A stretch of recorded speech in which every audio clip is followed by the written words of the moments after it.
Log on, tune in, find out. Another good idea from Cambridge.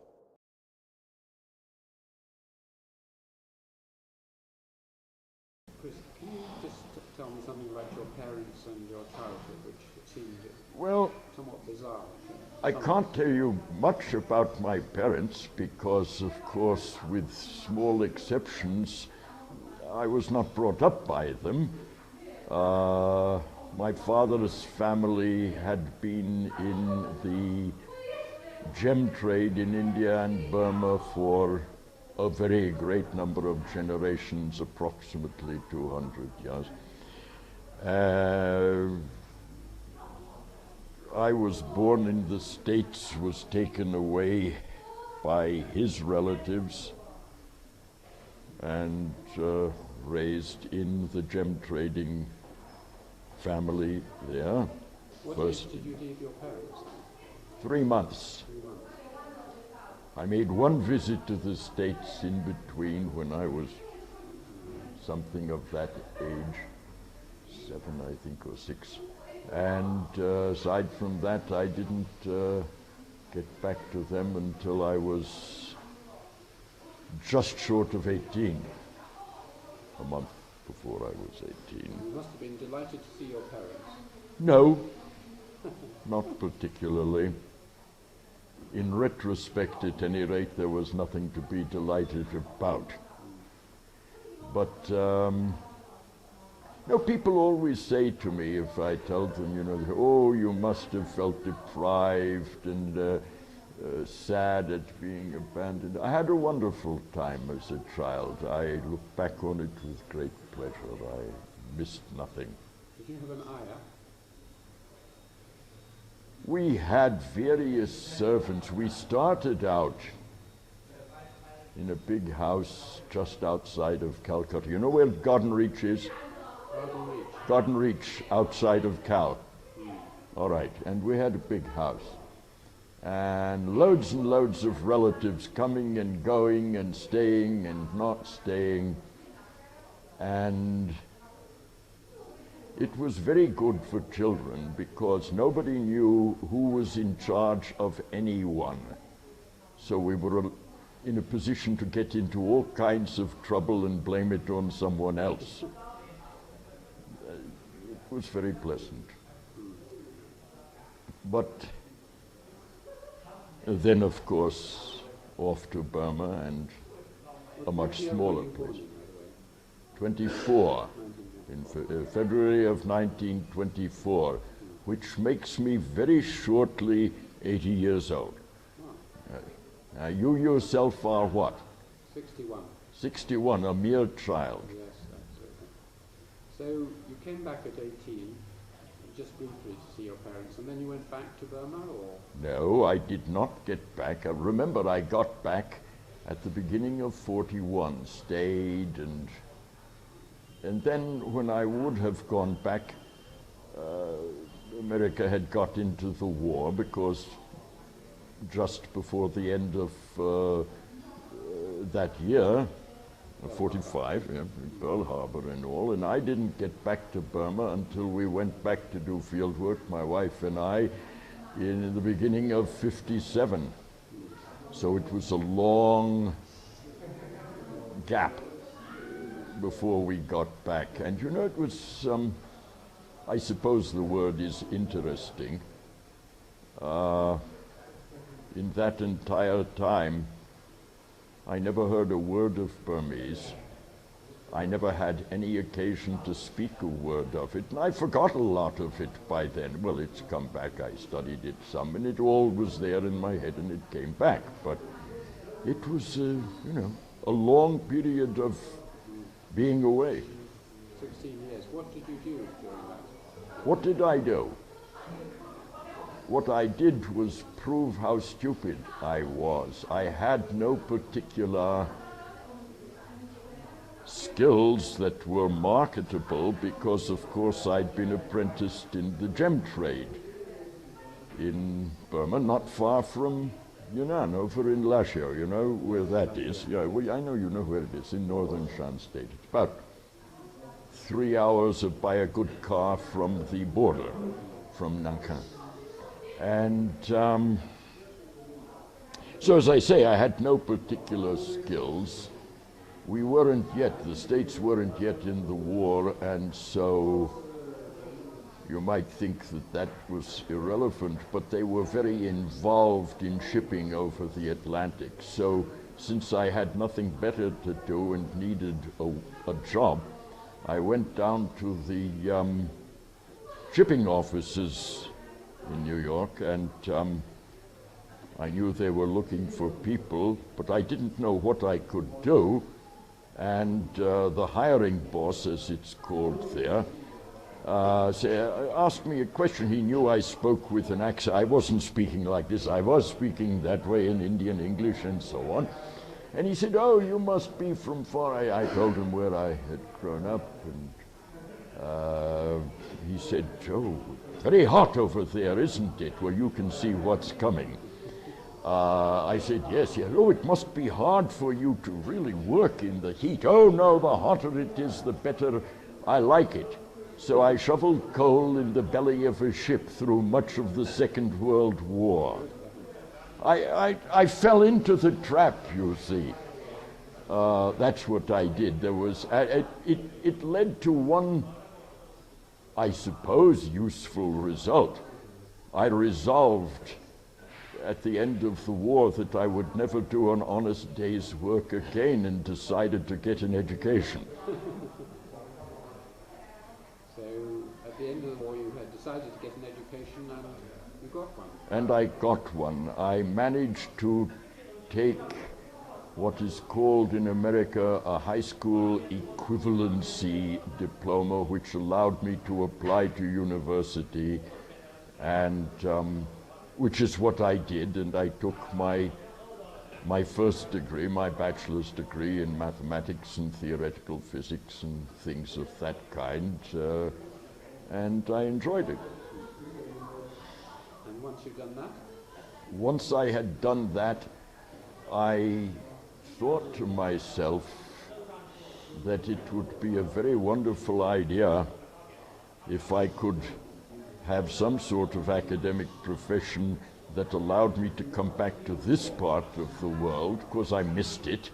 And besides, I'd become curious about it too, the things I'd seen, the things I'd grown up in the midst of. I had, at the same time as I was doing my undergraduate work at the university, there was another school. There was a rather good school at that time. It's defunct, Asian Institute. And Heine Gelden was a professor there. And I started working with him. And I asked him at one point, I said, "Professor Heine, is there some sort of academic profession that," I didn't even know the name anthropology or ethnology or whatever, and he told me yes there was, and that's what it's called. He said, "Germany we call it ethnology, and in well, Austria actually in his case, and in America it's called anthropology, and it does, you know." So I shifted my speciality from mathematics to anthropology and linguistics, and went on to Columbia University and took my PhD there. Who were your teachers at Columbia? Do you remember them? Yes, I remember them, but in a sense, well, they were my teachers, but there was no person I really could work under, because my interests in India and Southeast Asia were not supported by anyone who was then on the faculty. So, I mean, I worked on the theoretical side. I had people like Julian Stewart, though he was not my supervisor. Because I was an Asianist of sorts, they had a very good China specialist there, a man named Morton Freed. You may not, you have heard. Well, he was my supervisor, but basically I did it all for myself because there was no one who was a specialist. Well, it was more complicated than that, because this is something I'd said to you, Ewan, earlier. because I was unable to keep myself from trying to look at ethnographical materials in a formal mathematical way. There was no mathematical anthropology then, which I'm in now, and but I couldn't help looking at things that way, and there was no one on the faculty. For the matter of that, there was no one on any anthropological faculty either in America or anywhere else that would have been any help. So I had to do that for myself too. But I had very good teachers, Stewart and Margaret Mead, with whom I became rather friendly in later years. Can you, as we light on people, so to speak, in your history, it might be nice if you can just give either a pin picture or just a few words about them. I mean, not many people now have encountered Margaret Mead. So Margaret was... I took a lot of lectures with her. She was only an adjunct professor, but I took evening lectures with her on various matters, and I don't know, I think she thought I was funny, and so she became friendly with me. She was on my doctoral committee in my oral exam and my thesis defense eventually. And for some reason totally unknown to me, she decided in later years that we'd become very close friends. And I remember 6 months before she died, we were at an American Anthropological Association meeting somewhere, Philadelphia, I think it was. And the end of a session we were in together, she says, "Chris, you have to come up to my room. There's something I have to tell you." So I go up there and she says, "Look, I'm not telling a lot of people. I don't want people to know." But she says, "I've got maybe half a year left." That was my first and last intimation that she thought of me as a personal friend. I had no idea, but she could, you know, I'm going to kick the bucket any moment. But don't tell anyone. No, I didn't tell anyone. No, she was a very strange woman with an extremely bad temper. I don't know if you'd ever heard that. She would, she fell out with husbands, if somebody, huh? I knew she fell out with various husbands, or husbands fell out with her, or something. Oh, there are all kinds of stories about that. But at any rate, she could, if she felt that she had been offended or not properly respected, and that meant a great deal to her, she would get into public screaming rages. Oh, yes. You know, you talk of her various husbands. I don't know all the stories, but you know, to the last moment of her life, she was still deeply in love with Gregory Bateson. And she would talk of him and about him for hours. And she did that night when she told me, she said, "You know, Gregory isn't very well and he's probably going to be dying soon," which he did, though long after her. And she said, "You know, now everything has to be to help Gregory, and our daughter's out there helping him. I don't, you know." It was a strange situation. Did you feel that she would be a good anthropologist? In other words, was she interested in you or other people, or? Oh, she was very interested. I understand what you mean. It's related to things we said at table a couple of weeks ago about Edmund, where we wondered how he ever could deal with people as an ethnographer, for he didn't with other people.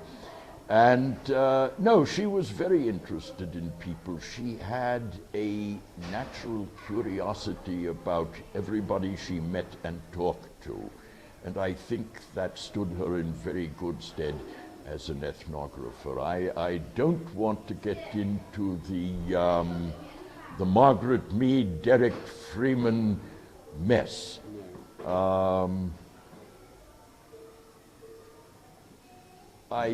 No, let me say something about it. You know, it's inescapable if you get me talking about Margaret.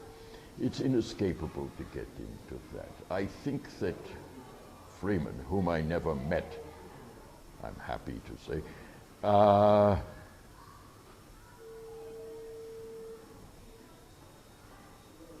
made a not uncommon error of assuming that because she had on occasion, with regard to her Samoan materials, made some errors, that therefore she was a bad worker. We all make errors, and eventually they're corrected either by ourselves or by someone who comes after us.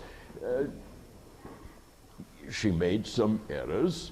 She went out in the 1920s as an upper-class American young lady, and of course that required her in those days to be something of a captive of missionaries or whatever. Yeah, it was missionaries she lived with in Samoa. It's not the way we would do work today, but it wasn't today. And I think that's the long and the short of it. Now the strange thing is, you know, that began whilst Margaret was still alive, and she took it very kindly. She said, oh, well, you know, so forth and so on. And there'd been, they had first met when Derek was doing his work in the Iban, in that area. So they'd known each other for a great deal of time, you know. I don't know the ins and outs of it, but I do know this, which I'm sure you know also. Do I address you as Alan? Yes, Alan. Thank you. Which I think you know also, and that there was one point in that early history in which he was involved with something that was going wrong with her then current marriage and so on. With so, Rio. Huh? Probably with Rio, was it? With Rio. With Rio Fortune, your former colleague. Yeah. Another man who was stark staring bonkers. That's right. Retired. I've never quite discovered whether he was stark staring bonkers or whether he made it up so that he would get early retirement and live a good life, but I think he probably was, from the accounts of his students, fairly. I had the distinct impression from my one encounter with him when I went to see Edmund Leach in Cambridge, and somebody, I believe it was Edmund, tried to take me down the hall. You people were still in the museum in those days in Downing, and take me to the, famous man. He's sitting in his room there, apparently never turned on the light. That was one of his things, as you recall.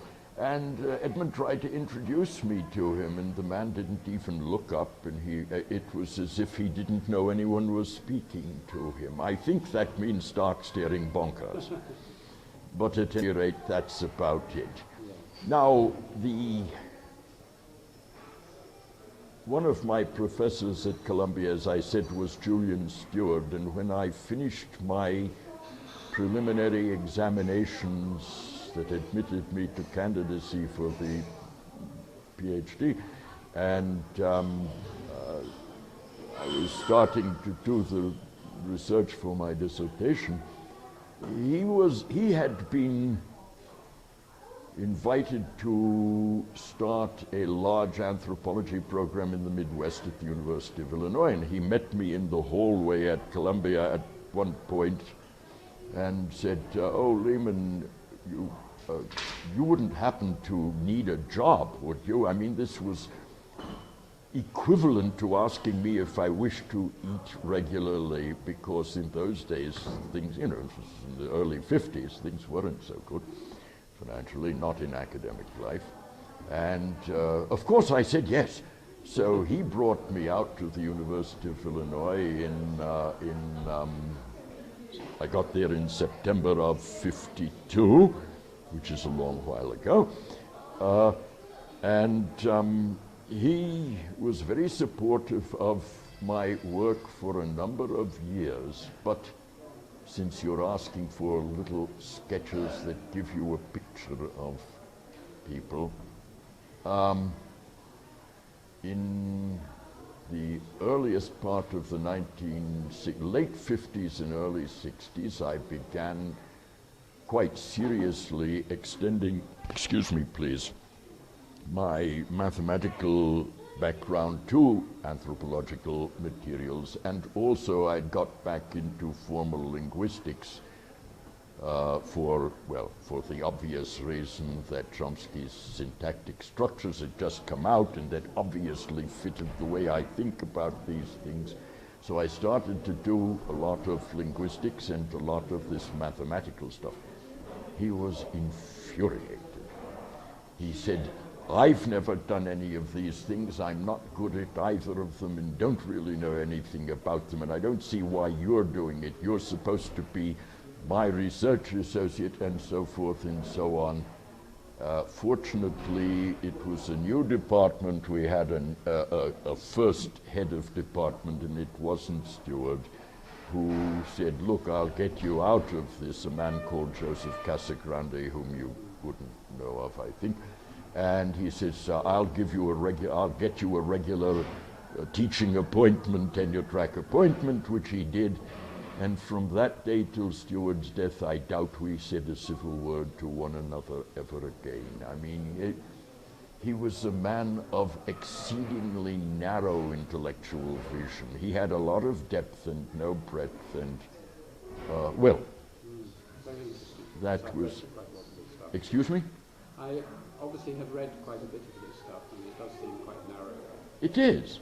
Interesting as far as it goes, but you know, in some respects, and some of his best pupils, people like Eric Wolf and Sidney Mintz, both names that you're acquainted with, both were in the habit of saying that Julian was largely illiterate. He didn't read much, and the consequence is he had to reinvent some kind of Marxist theory all for himself because he really didn't know anything about it.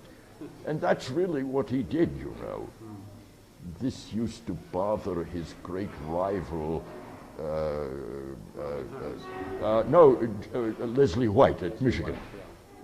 But I won't go into those details either. They're all on this big set of lectures that are being recorded. So you went on, and while you were teaching, you were doing a PhD, or had you already done it? No, I had finished my examinations. I was brought out to Illinois as a research associate in Stewart's new program out there. And I did teach one or two things in the spring term of '53, whilst I was doing my dissertation that was not field work. It was a complicated library thing concerning India, and it was applying a lot of Stewart's ideas in my own fashion. It's a good piece, far too long. But what was your PhD on? it was on India. It was on the cultural history of India, and as I said, it was a far too ambitious, far too long piece of work. It was absurd to do something like that, but I did it anyhow. It worked out. It was a good piece. And so I did a lot of the preliminary work on that. I was there for a year and a half, 18 months, and I got a grant of money to do a postdoctoral course in Indology and linguistics, South Asian linguistics at the University of Pennsylvania in Philadelphia, so I went off to that, in the course of which I more or less finished writing my dissertation. But I didn't get my degree then, and the reason looks odd from the standpoint of the way things are today. But you see, it was a very long dissertation. And, what, 800 pages there, about something of that kind, typewritten. And it had to be typed by a professional typist, and you know, with carbon copies and so on. As was mine. Yes. I'm sure yours was, and I couldn't afford it. I had no money to get it typed, so I had to put off taking my degree. Meanwhile, I got another grant of money to go off to Burma because I wanted to go to the Kachin area on the western mountains next to India and do some things there, partly triggered by Leach's work, which was out after all in '54, but the more important, the technical papers had been out before that, largely in the JRAI, as you recall, the ones on Alliance and so on, yeah. The ones reprinted in Rethinking. I was able to do that. Went out in, well, we got there in the beginning of '57, in February of '57, and were there through much of '58. When I got back to America in later part of '58, I had saved enough money to get my dissertation, my thesis typed, at which point I took my degree. So I didn't take my degree until early '59, even though I'd finished my classwork and examinations in the spring of '52. But in those days, there weren't many grants, there weren't academic jobs, and what there was didn't pay enough. And the consequence is I didn't take my degree till '59. Back from now, that's still a long time ago, but there was a big gap. But I had no difficulty with it, except, as I've told you, the thesis was concerned with India, with South Asia, and they had to import a South Asianist from Pennsylvania to be my external examiner because there was nobody at Columbia that knew anything about that either. But there was no difficulty with it at all. So I did finally take my degree, at which point I was invited back to Illinois. I hadn't quite broken with Stewart then, as I say, but about a year and a half later, I had broken with him, but then things were all right for me. And I've been there ever since. This is now 51 years, is that right? From, well, starting in '52, and this is '03, that makes it 51 years, more or less in the same institution. Long time. A long time, under the new American policy of no forced retirement. Well, yes, it's federal law. They are not allowed to force people to retire simply on the grounds of age. And this has both advantages and disadvantages, because I need not tell you that for many academic people, once they've been sitting in their academic chairs for many years, they cease to do any new work. They have nothing new to say. They're no longer contributing to the scholarship of their respective fields. They are, in short, dead wood, and you can't get rid of them. And this means that younger people coming up who can and should be contributing don't have a position or find it hard to get one.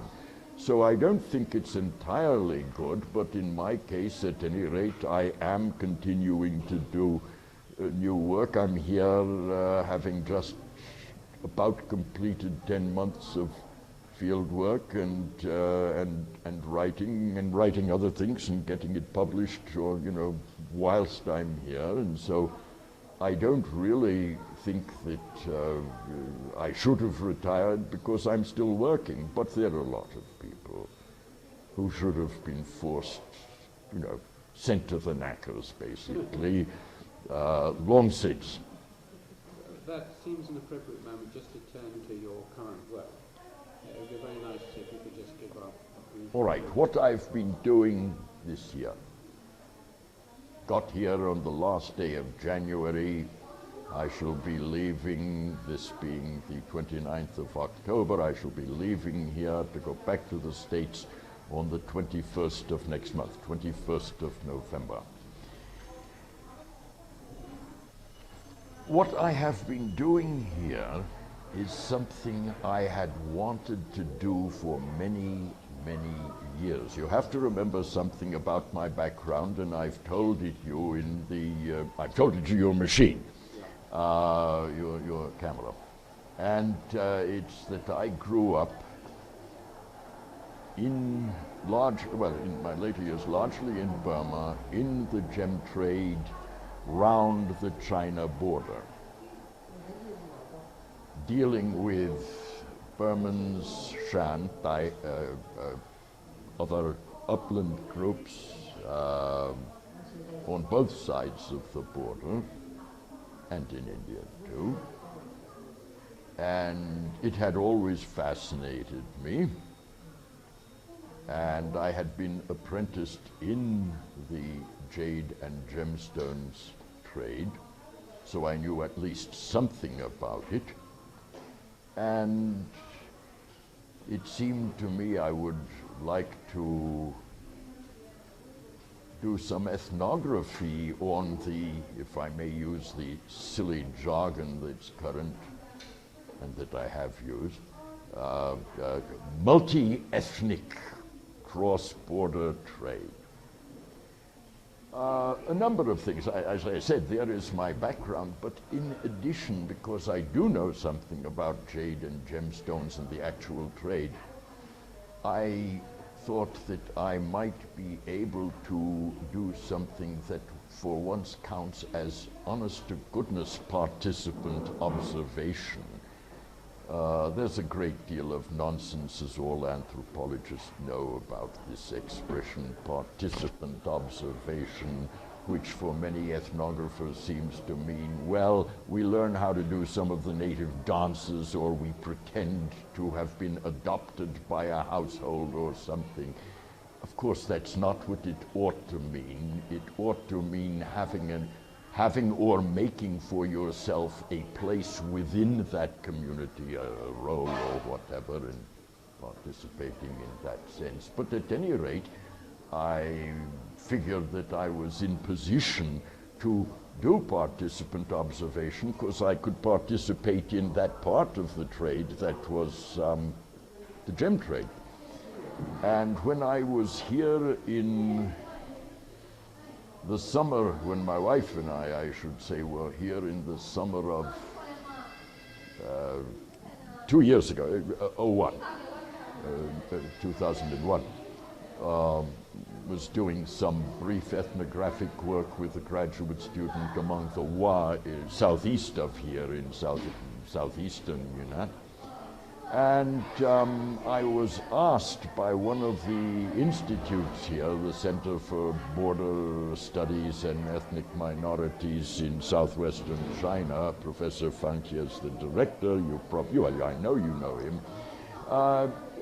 He asked me if I'd like to do something of the sort. Well, of course, I said I'll have to think about it, and the answer is yes. It didn't take me long. It was partly a put-up job because my former pupil, Professor Yang Hui here, had sort of told him about my background. I don't think she knew. Well, yes, she did know because the study had been planned with her late husband, but then he died, so I didn't do it again. But at any rate, I was asked to come back and do it. So here I am. And we worked largely in a place called Zhuili, formerly known by its proper Thai name as Mengmao, right on the border across from Musée in the northern Shan State. Well, Musée over here and Nankin over there. And we worked for off and on, the total is a bit over 5 months in Zhuili. We also worked in Tangchung, and we had a month studying it on the other side in Burma in August and September. 24 days, we can call it a month if you want. It's been quite productive, and I think like any decent empirical research, be it ethnography or the sort of thing I started life out in a laboratory,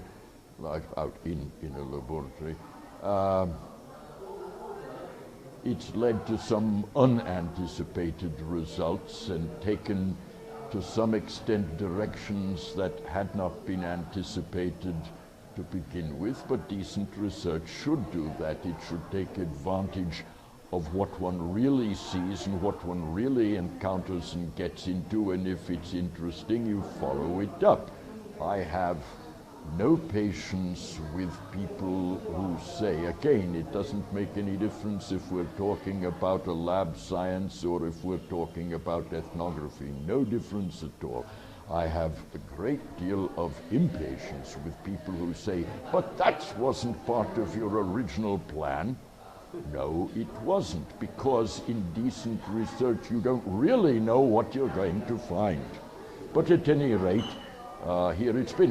For one thing, my assistant and pupil, Walter here, Yunnan, yes, show him. He's sitting here because he's interested, among other things, in finding how you do the interviewing.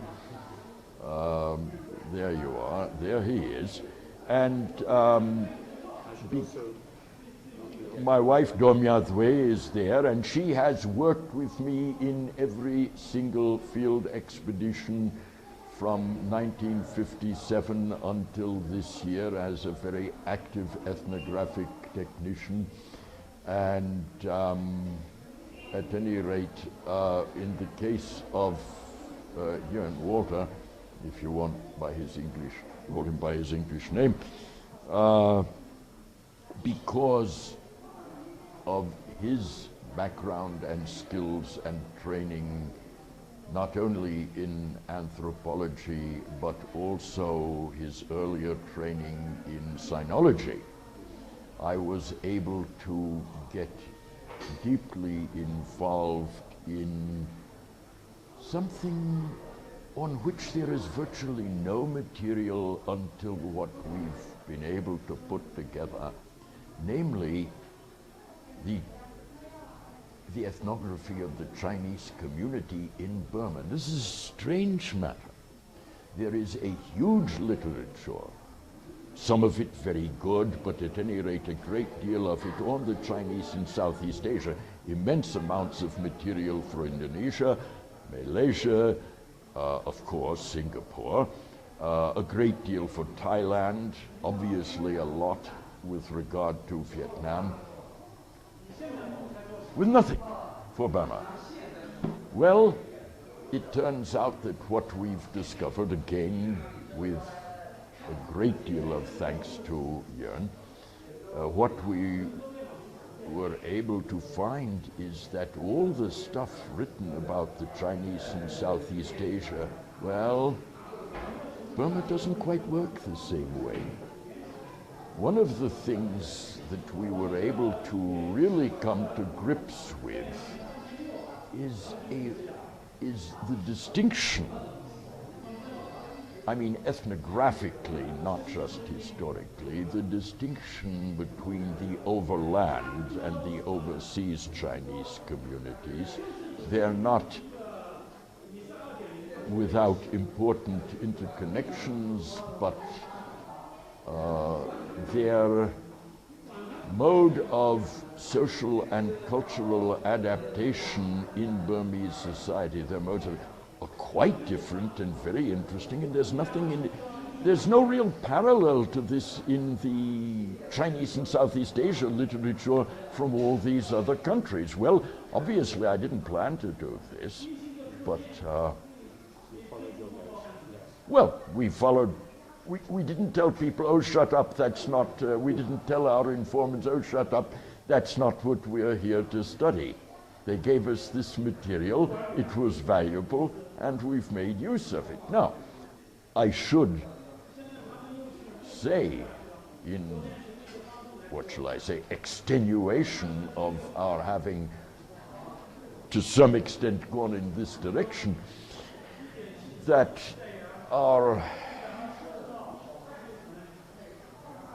it wasn't unrelated to the main thrust of the project as originally planned, because they're only there in Burma because of the, well, gem and other trade. I mean, my own speciality was the gem trade, and that's how we got into it. But it's a natural extension of what I had originally planned. At any rate, this is what I've been doing. I am now putting together my report for the center here, which I want to give them before I leave, and then there's going to be a great deal of writing to be done, some of it with Yunnan, the part on the Chinese in Burma with him, and a lot of the other stuff on the gem trade and other trades proper in the border that I'll be doing. It turns out, if you want me to say a few words more, I'd like to. All right. A great deal of what made me want to come here, and a great deal of what I have, in fact, I hope, effectually done, has to do with a problem in cognitive anthropology. That is noisy. Oh, I see what it is. Everybody's yelling at everyone else. Well, it's a problem in cognitive theory and cognitive anthropology, which is one of the things I'm into, and I'll describe it informally, and it has proven very interesting. Here you've got a number of different sociocultural communities. I hate that jargon. Burmans, two kinds of Chinese, to some extent Jingpo, Kachin, Thai, Shan, certainly, involved in a complicated trading network. Let's stick with just the gem trade itself, where I have richer data, of course. And they're all involved in it, and they all interact, and no two of those communities have the same knowledge and the same understanding of what they are involved in.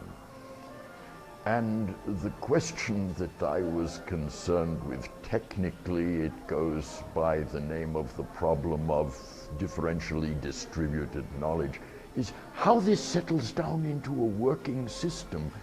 It is quite incredible that no two of these communities see this trade the same way, have the same kind of knowledge, understanding, assumptions about it, and so on, and yet it settles down into an orderly, integrated system. And the modeling of this thing, which will involve some fairly formal computational work, the modeling of this is going to prove challenging, but I think interesting. I've done some beginnings on it here already. You see, all the other important work on this problem of differentially distributed knowledge has been done in the context of systems in which there's a central authority who has an overview. There isn't one here, so it's a very challenging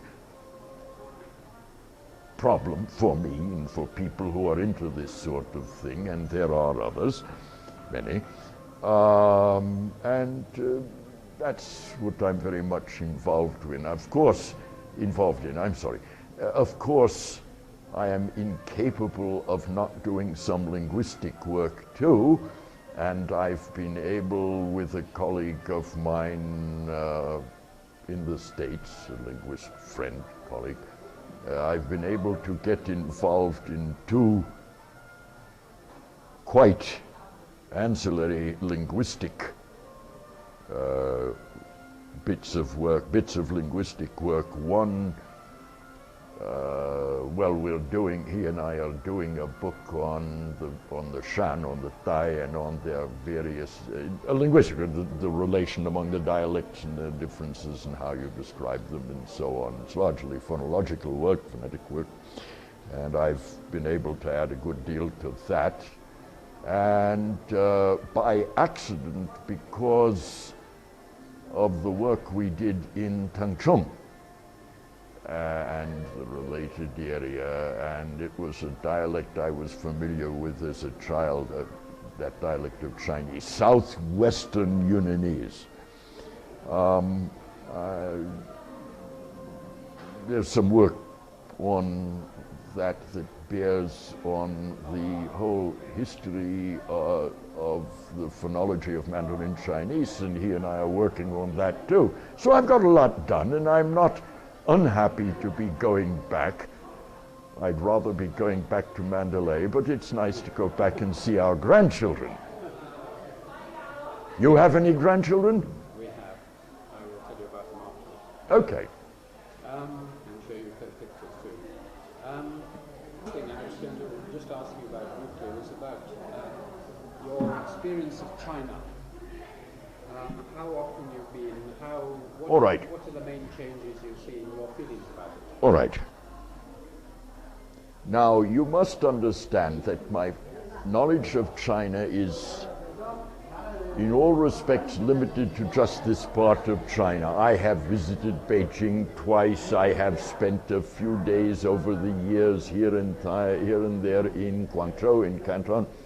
Other than that, I do not know China except Yunnan. I haven't even been to Dali and Lijiang, where you've been up there doing such fascinating work. But my first time to cross into Yunnan was in 1938. And my first time in Kunming here, which in those days nobody really called Kunming, they called it Yunnanfu, Yunnanese provincial capital, was in early 39. And I assure you the changes are considerable. I will tell you what I remark again and again to everyone, simply because it sticks in my mind, that's all. I repeat myself all the time, but then that's what sticks in my head. When I first came to Kunming, a place where now there are all these very modern high-rise buildings going up all the time and already in existence. In those days, there was one tall structure.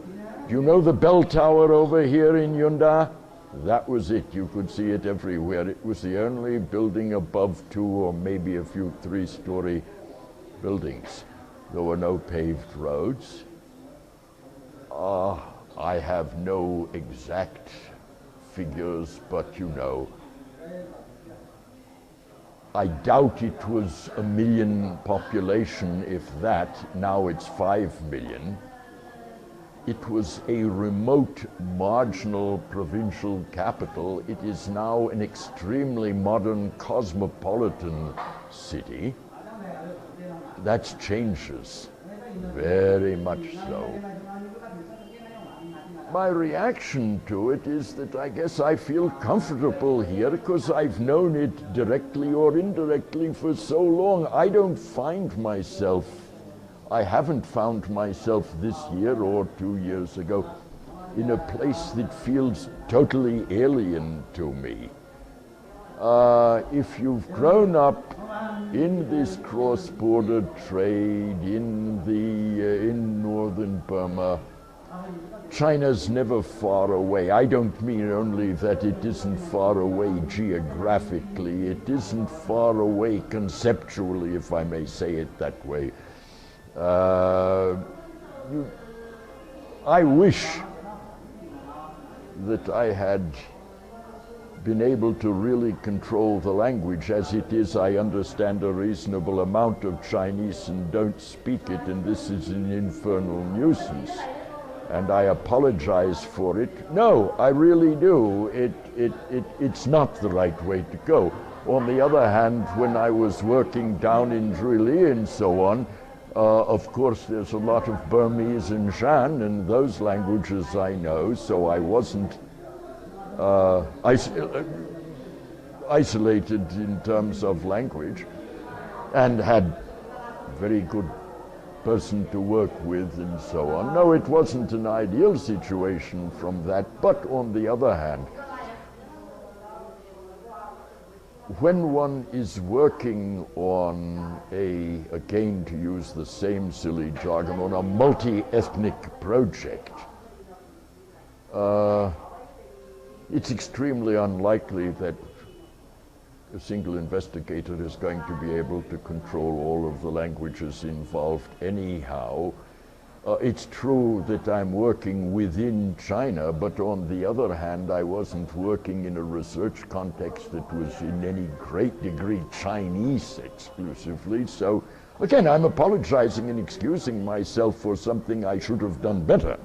But it's been productive, I think successful, and so I shall go back not dissatisfied. I hope the people that brought me here to do this feel the same way. You came to Yunnan very early, but how frequently have your visits All right. been? I came to really with my family in the gem trade a couple of times, well, to Mung Mao as it was then. Nobody ever bothered to call it really. What was it, 32 or 33 that it became officially really? 32, right, that's what I thought. It was officially renamed really, but nobody ever called it that until the 1950s. So I came there across the border. As I say, it's no great distance. Then we came all the way up here to Kunming once in early 39, and that was all. The next time I ever set foot in China, other than Hong Kong, when then it was still British then anyhow, the only other time I'd better, no, I don't get close to that, I have to get close to myself, the mic's here, was, the next time I got to China was in the late 70s, the latter part of the 1970s, I forget the exact year, there was a big Sino-Tibetan linguistics conference held largely in Beijing, but part of it, the latter part of it came here. And then I got back here briefly for a handful of days in whatever it was, the late 70s, since I'm very much involved in the Sino-Tibetan conference. I'm one of the founders. It's held every year since the end of the 60s, since 69, and sometimes in Asia, and so I came here then. Then I didn't get back here until 2 years, no, until, when was the next time I came here? 97. 1997, I was here because my former pupil, the founder of anthropology department here at Yunnan, the late Wang Chusheng, the late husband of Professor Yang Hui, had organized a big international conference on anthropology and this area of the world, so he invited me, so I came. At the end of that conference, he and I and a few other people, friends of his, of mine, went down to Zhuili and so on, partly because I wanted to get back there and see. And I discovered at that time that really had become, for reasons I shall not go into here, had become a major cross-border gem trading center. It had not been previously. Has to do with essentially it's having become a free port, or Chicago having become a free port in the 90s. And so I got very fascinated and met some of the people in the gem trade who it turned out had some connection with our bunch back in Nashio before the Japanese War, which you call the Second World War maybe. And, well, we don't here in English. We always refer to it as the Japanese, or at least in Burma. I got very fascinated and made some nice contacts there. And Professor Wang Trusheng and I planned to do what I've actually undertaken this year. Alas, he died of liver cancer a year and a half later, and we never did it. So then, as I say, I came back again 2 years ago just for a summer's work on a technical project among the Wa, and was invited to do this. So it's not many times. A couple of cross-border times in 38, once in 39, briefly in the late 70s, 97 for a conference, and 2 years ago, 01. Now, this year, it's 6 times. Not much. You commented on the huge economic things of it. On the what? Huge architectural and economic change in Kunming. What about the political change in the atmosphere in China since over the last 10 years or so, which is known? I can say something about that because it is off. Oops, there's your. Is this still working? It fell down. Yes. All right. Sorry about that. I didn't know it would.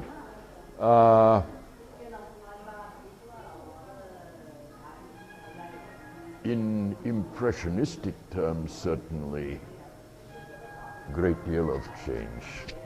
You know, in the late 70s, when I came for that Sino-Tibetan conference, China was just beginning to, as they say, open up, whatever that means. 2 years before, when the conference had been held in Paris, that was the first time any of our colleagues from China ever were able to go and attend that conference, with the consequence of which we were invited here 2 years later. So the time I was here was either 76 or 77, because I know that the Paris one was 74. And of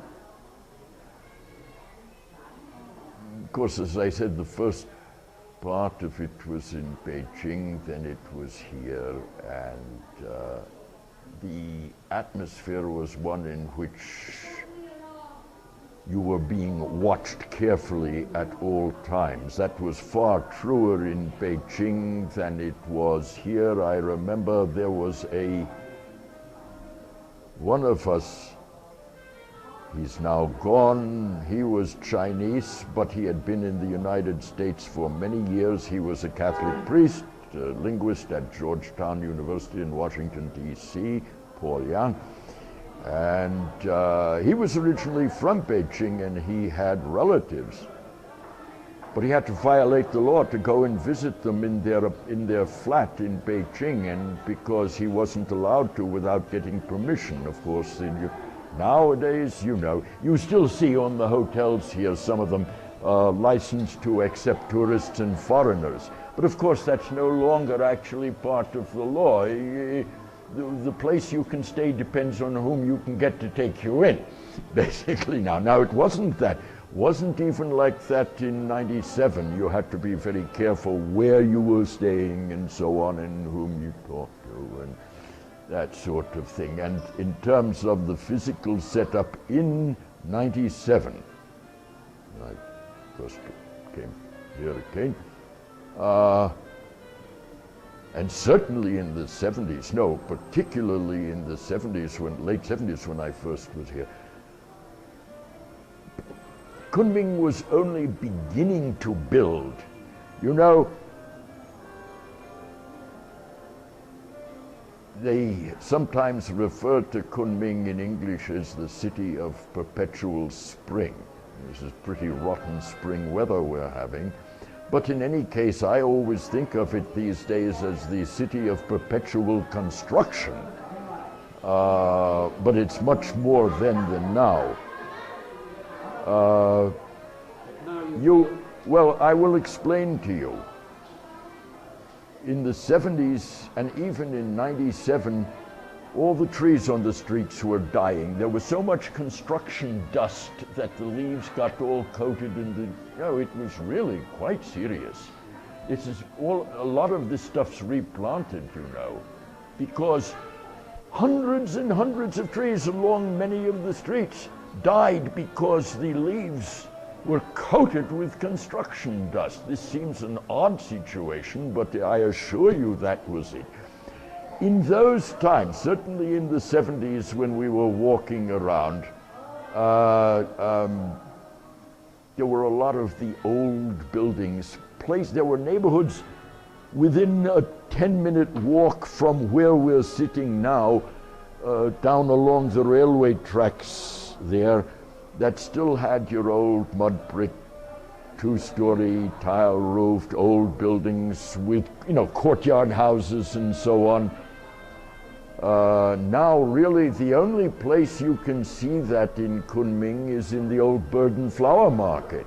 It's the only place you can find those old buildings. Well, in the late 70s, they were still here. Even in 97, there were a few of them off there in the area just behind where that mile-long stretch of computer shops is.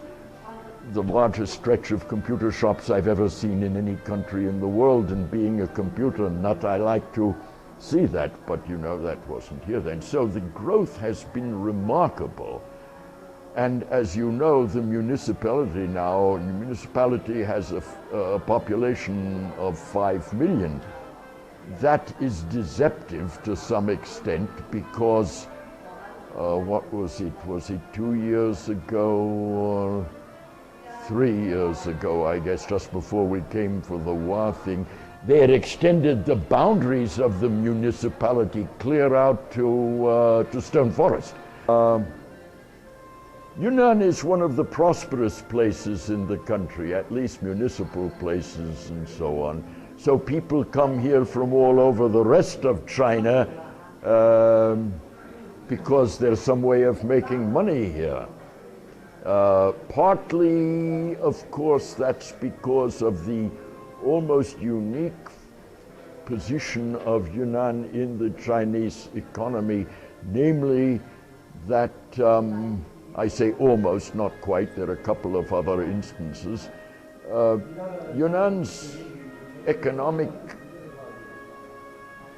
connections of importance are overland into Southeast Asia, more perhaps than with the rest of China. Well, you're presenting a paper on that in Hong Kong later this year, Yuan, so you know a lot about that. Which gives it how do I want to say this? Which makes Yunnan attractive really for two reasons. One, there are things that you can get into that can make you some money, but two, it's also interesting, and you have to remember something about China, something that I know that you're familiar with by now. It's a country in which the people in any one part of China are immensely curious about other parts of China. It's the greatest internal tourist system in the world, It really is. There are figures on that. Give a Chinese family a holiday, and what do? They go touring to remote other areas of China. And so people come here, and it's interesting, and it's different, and it's fascinating, and it's a source of prosperity. You can't lose. So a lot of Kunming has grown that way. I wish I had figures. I mean, I know they exist, I just don't know them. What the proportion is of the current population of Kunming that are not Yunnanese. It's high, but I don't know what the figures are. I know that people have those figures. I wondered if I could just get you to give 3 pen portraits of three individuals who you encountered in your anthropological travels.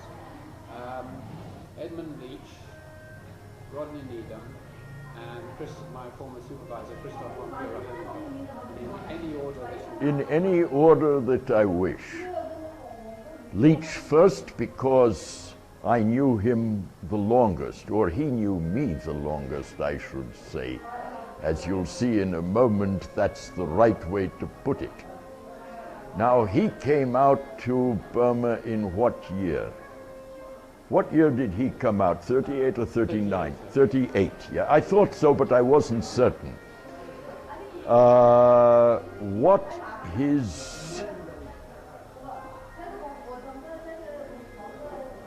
What his commission was, because he was presently at that point commissioned, as you know. He came out to do the Kachin stuff, and lo and behold, he ended up as an officer in the Kachin Rifles. And his brief as an officer was in part intelligence work. I've never really known what it was, and it was none of my damn business. But in some way, I remember this was in late 38 or early 39. He saw me. He was talking to one of my relatives, and I was sitting in the background. You've heard this story before, but I'm putting it in there. And of course, as everybody knows, Leach had total recall and a photographic memory.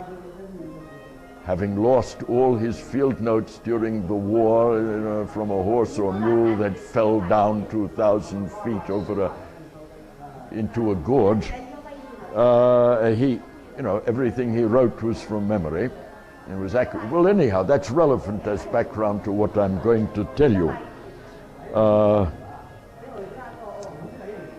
So, we'd seen me briefly. I don't know if we ever had talked at that point. I was all of 15 years old and of no consequence, but I was there. Years later, at the end of the Chin thing in '68, I went, before getting back to the States, we went to England, your place. And I went up to Oxford to see Rodney Needham. I'll talk about him subsequently. And was there for, I don't know, I guess it was one day only, wasn't it, that we were there? I'm sure that you meant 68, you might have meant 58. 58, I'm sorry, you're quite correct, 58, yes. So I go up to see Rodney at Oxford, at the Institute, Social Anthropology, as was, and he said, but you know, you really, given the work you've done on the alliance and marriage system and kinship and all of that, you really must see Leach.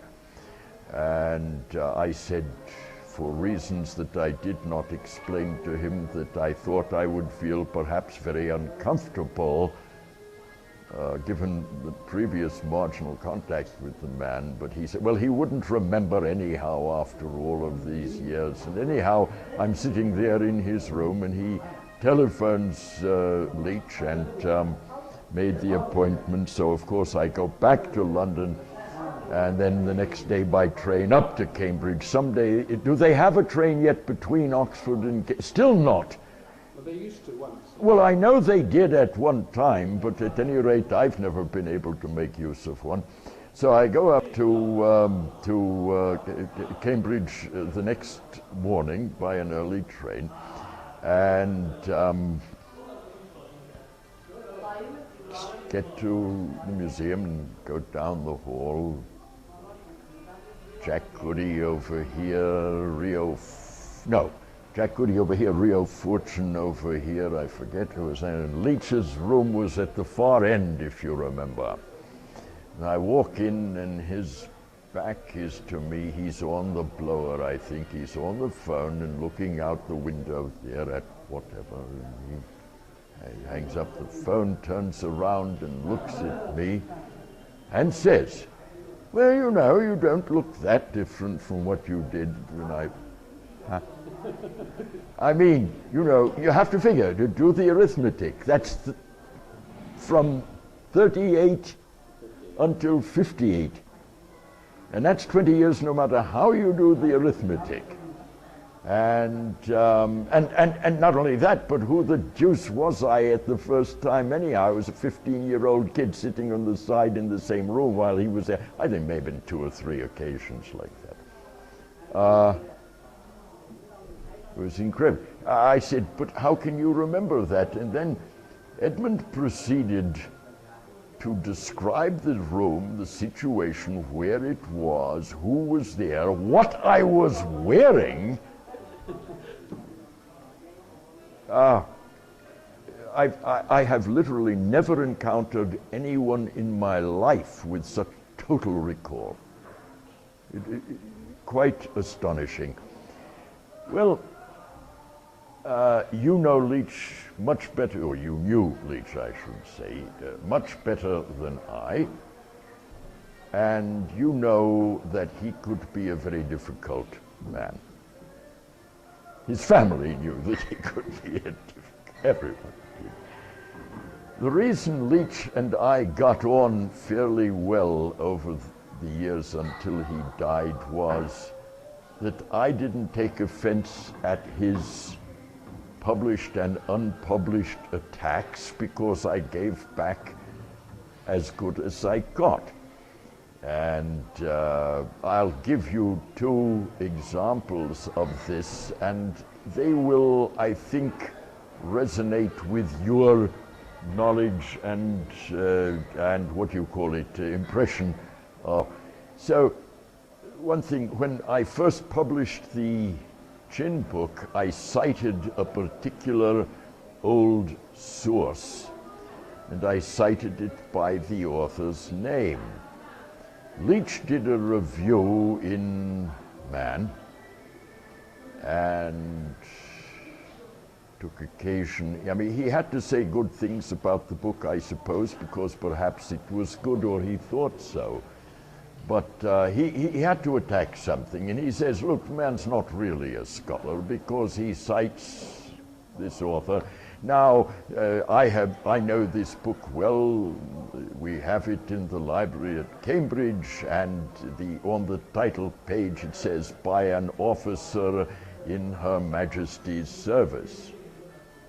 I wrote back a letter to the editor in response to the review, or rather really only in response to that one attack, and I said, well, I'm sure that the copy in Cambridge Library says that, and so does the title page on mine, but I happen to have acquired the author's own copy, and he has his name signed on the title page. And I said, so you know, and this was the kind of thing we did. Then years later, I believe it was 71 or 72, there was a big Orientalist Congress at Tokyo in Japan, and he gave a paper there that I slammed into in 74 at the International Congress of Anthropological Sciences, then was held in Chicago, and he was in the chair at the panel, and I took the paper apart because his knowledge of Kachin was good, but he thought he was a linguist and he wasn't, and he made such dreadful errors.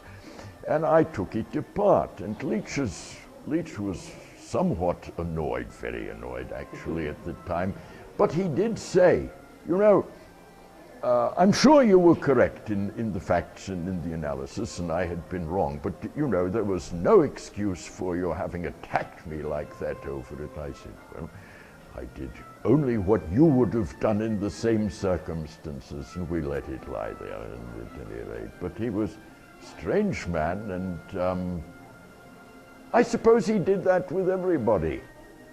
But we got on because I didn't mind. I'm quite as capable of doing it as he. Can you just, as we have to move on, if you could just tell that story you told about his views about Kachin studying? Oh, yes, all right. I realized that you wanted me to say that.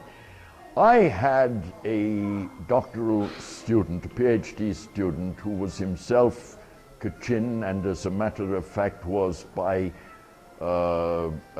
succession. He was himself a Kachin chief, Dua. He had, oh yes, right. He had, his undergraduate degree was in mathematical economics. He switched to anthropology and linguistics. In other words, he was a well-educated, technically very well-trained person. A fellow named Moran Leroy, a good Jingpo name, from Burma. And given this kind of background and given his own knowledge as a hereditary chief of Kachin and so on, he wrote some stuff, published some stuff on that took issue with some of what Leach said. In this case, it had to do with some cosmological notions and so on. And Leach wrote a letter to me in which, I forget what the letter as a whole was about, but in which he said, among other things, that he found it very peculiar and unacceptable that the Kachins were very nice people, he liked them very well, but really, you know, when it came to the intellectual analysis of systems of thought and so on, really, it's the, now whether he used this expression or not, I disremember, I must have the letter in my files, but the implications were altogether clear that when it came to the analysis of religious and cosmological, you know, system, philosophy, only the Christians could really have the background to do that. And he meant it. He was not being funny, I assure you. He was somewhat offended at Leroy. And years later, I was in the field, but he came to Illinois, Leach, I mean. Leroy hadn't taken his doctorate yet. I forget where I was abroad at the time. And I think that's when he was offended. It wasn't, oh, I know. It wasn't anything Leroy had written. It was Leroy getting into a discussion of these things in a public seminar with Leach, and then afterwards Leach wrote to me that he found this really quite unacceptable. I mean, man's Kachin, he's not one of us. We analyze these things. And he said, you know, I like these people very well, but really, I think you had some similar encounters with him. He was that way. He was, I'm using a word you used at dinner table a couple of weeks ago. He was a dreadful snob. And I think he was very pleased to get his knighthood, even though it had nothing whatsoever to do with his work. Well, he only got it because he was Prince Charles's tutor, you know. He didn't like people to say that, by the way, but it was true nonetheless. All right, Edmund, you asked me at one point a couple of weeks ago, you said you wondered if I had wondered how Leach managed to do ethnography, because he didn't get on with people very well. I think he got on with them much better if he felt they were in their proper place. I didn't say that to you the other day because I didn't think how to put it, but I believe that that's the case. I think with people who were in their place and clearly subordinate, he could get along with them much better, and I think that's why he did good work. Whom should I pass along to now? Rodney. Did you know Rodney at all? Rodney Needham. God knows what's happened to Rodney. No one ever hears of him anymore. Well, when Claudia left and he remarried somebody in the literary game or something like that, and he retired at the same time and disappeared into another existence. Anyhow, I first met Rodney in the late summer of 1956 at the International Congress of Anthropological and Ethnological Sciences held that year in Philadelphia. I was introduced to Rodney somewhat indirectly my professor, Don't touch no, I did that accident. My professor Heine Gelden had introduced me to your supervisor Haimendorf, and Haimendorf introduced me to Rodney, and I was telling them about the things I was planning to do. I went off the next year, well, half a year later, into the Chin Hills. So we were talking about all of those things and so on. And that's how I came to stay in correspondence with Rodney. And during my time in the field, and went up to Oxford. He asked me to, when on the way back, to go to Oxford to, to see him and so on, which I've told you about. Rodney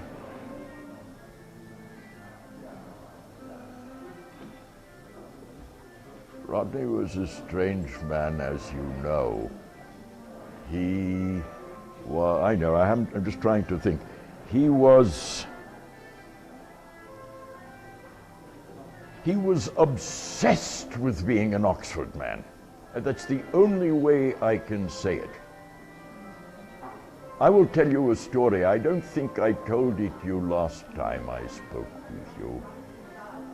Well, maybe I did. I had been visiting him. This was at another occasion some years later, and I'd been visiting him in his rooms, actually at his house there at Oxford, and then I had to go and see the late G.E. Harvey, if you know who he was, Burma historian and so on. He lived over in 37 St. Margaret's Road. I don't know how I remember that.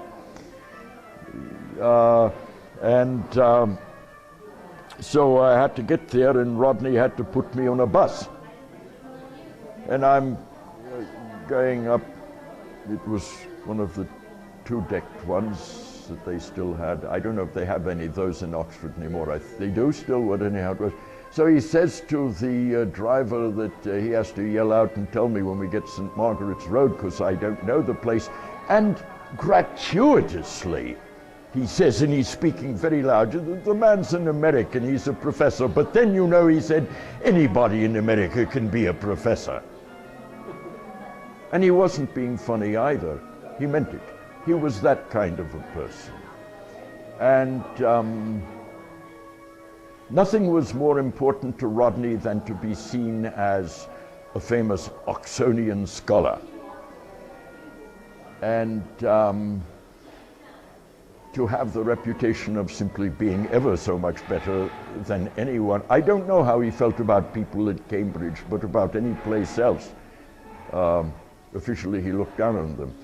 And years later, he was in the States, and again there was a national conference, Anthropological Association conference, and I had known Rodney by then for a number of years. We'd corresponded. He'd cite me in things he did, so it wasn't that he didn't remember me. But I said, how do you do to him, and, hello in the hall. And he just cut me dead. He didn't know who I was suddenly, because the people he was with, he shouldn't know somebody like, it's that, or he thought this. There was at the same conference at the same time a colleague of mine, a then now retired colleague, a man named Clark Cunningham, who was Rodney's first PhD student, who had been, I should say. In fact, I'd first met Cunningham in '58 when I first see Rodney. Cunningham was just going out to Sumatra at that time. No, to Timor. Sorry. And he cut Cunningham dead too. Same thing. Junior people, by then Rodney had the chair at Oxford. And that set him far above ordinary people, particularly Americans, since, of course, as you see, anyone in America can be a professor. It's not true, incidentally. You may not realize that, but it really isn't true. And in any event, he cut Clark Cunningham dead. Clark Cunningham, who was his first PhD pupil, And Cunningham and I had a discussion of this back in Illinois, you know, a month later, 2 weeks later, whatever it was.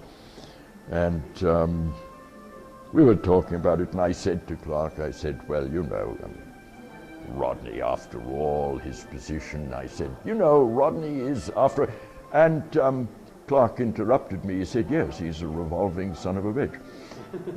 And he really was, but a brilliant man who never really did any real field work in his life. A brief sojourn among the Penan in Sarawak, and he passed through Malaya briefly a few years later and did about a week's work with, well, I forget who he was with, a chap named Downs, a former friend of his colleague, friend of his at Oxford.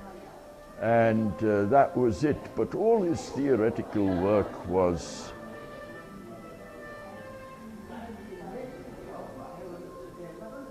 brilliant and yet flawed in a particular way. I give you two examples to show you, and this is a matter of public record, so you don't have to take my word on it. Rodney, as you know, was the organizer of two translations from the French of important années sociologiques types. First was which was it, of Durkheim and Mauss's, I forget which it was, one of... Primitive classification. Yes, primitive classification, thank you. And the second was... Death in the right hand. well, no, Hertz, no, he used a lot of Hertz, but that hadn't, no, it was primitive classification, and then, of course, he organized the translation of Structures élémentaires de la parenté. Now, notice that in both of them, the introductions, the translator's introductions are fascinating, because he translates these works, but in the introduction, and because presumably they're of importance, and in both of these introductions, he slams them for being entirely wrong and absurd. You remember that? He does it in both those cases. It's not actually, he might have done it once, but to do it twice in a row like that, I mean, he was being Rodney, that's all. Strange man. Well, he got his when the postgraduate students at the Institute threw him out, voted him out.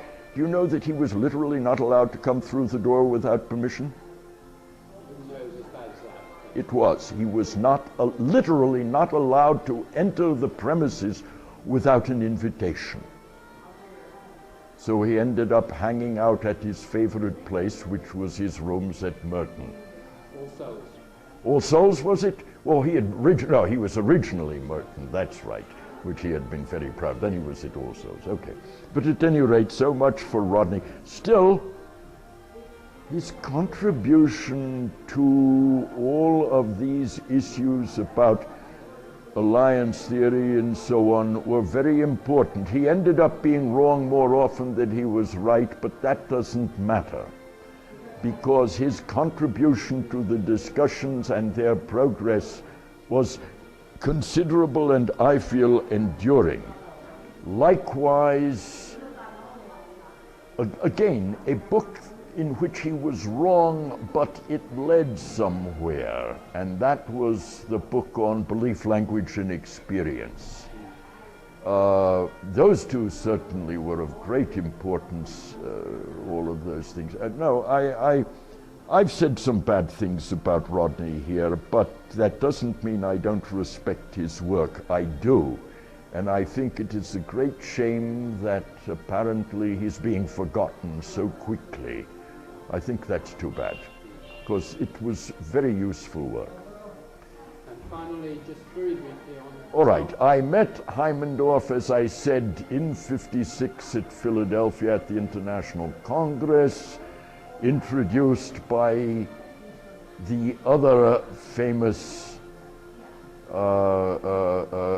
hereditary aristocrat of Austria in anthropology, and that was my professor, Heine Kellner. And I have rarely met a nicer man. Now, I've said some bad things about Leach and about Needham, two people whom I respect greatly. I think Leach somewhat more. But Haimendorf deserves a great deal of respect and praise, not only because he was such a delightful person, nobody knows that better than you, but because he was a man who all his life continued to grow intellectually. I mean, look, here's a man comes out of the old Kulturkreis school out of Vienna, becomes an anthropologist, works in India and Nepal and so on. He ends up in the anthropological chair at SOAS and so on. And you know, a lot of, well, you do know, again, nobody knows better than you, Alan, a lot of his latter day work. Let's take the Merit and Morals book, which I've recently written an article about in a book that's just come out. That was a piece of perfectly excellent modern social anthropology. He didn't dig in his heels and say, I'm still an old-fashioned culture historical anthropologist. He gave that up. He learned from the new places he was in the new work.